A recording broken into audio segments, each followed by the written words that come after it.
He's already one of the world's longest-serving leaders. Now Russians have paved the way for President Vladimir Putin to extend his two-decade rule by another 16 years. I would like to express my gratitude to the people of Russia. I've talked about the need to adopt changes to the country's constitution more than once. The changes will refine our political system and secure social guarantees. 78% voted in favor of changes to the constitution. Besides allowing for the extension of Putin's presidency, the amendments give him stronger veto rights and immunity from prosecution.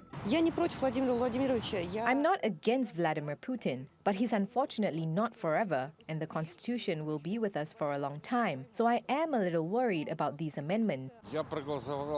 I voted for the amendments yesterday because I want the primacy of the rule of our own law over international law, so we can decide for ourselves, not other countries, how things should be done here. A day earlier, dozens of protesters gathered in Moscow and St. Petersburg to object the changes. And there have been reports that the vote was rigged. We are aware of reports and allegations of irregularities during the vote, including voter coercion, double voting, violation of secrecy of the vote, and allegations of police violence against a journalist who was present to observe. So we expect these reports to be duly investigated because these are serious allegations.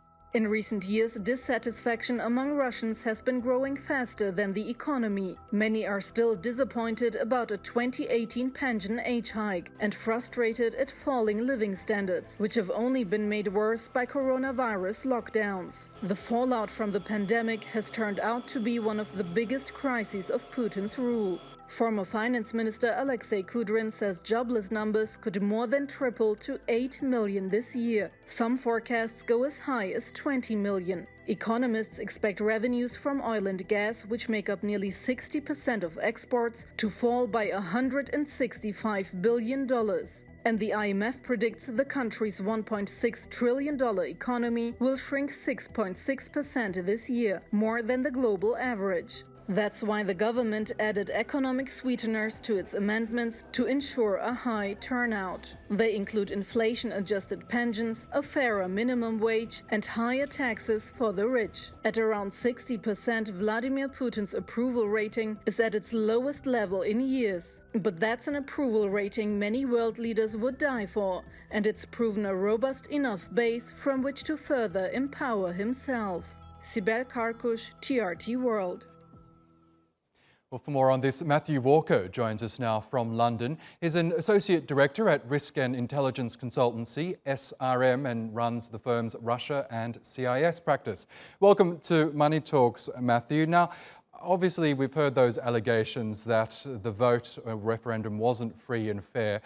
In your view, was it a credible vote? Look, I think there are multiple parties that would say it wasn't a fair vote. I think there are independent polling agencies that have said that there are certain voting irregularities that have taken place.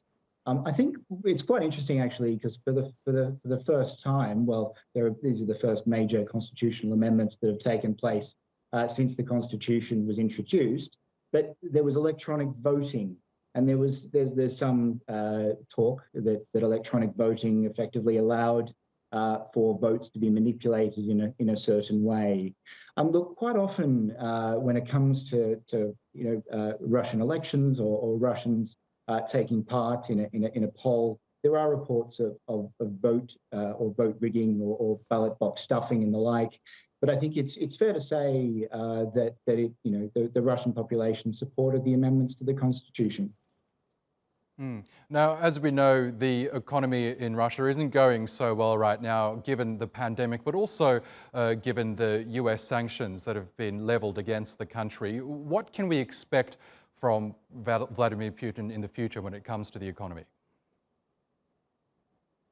Look, I think it's a really difficult question, and as the package you played there just alluded to, it's sort of a perfect storm in terms of the Russian economy at the moment. It's gone into the COVID-19 pandemic, and the oil prices has plunged, and obviously the Russian economy, as you mentioned just a moment ago, is heavily reliant on proceeds from oil and gas. So I think Putin's task now will be effectively rebuilding the economy. He's announced a package of measures, or a large number of measures, in the lead up to this vote on the constitution that was designed to demonstrate to Russians that the government is thinking about the economy, restructuring its economy. But I think it would be a very difficult thing to predict what Russia's economy will be looking like into the future. But I think everyone would be in agreement that it's certainly a particularly challenging time for Putin going forward. Okay, Matthew Walker from SRM in London. We'll have to leave it there, but thank you again for joining us on the program.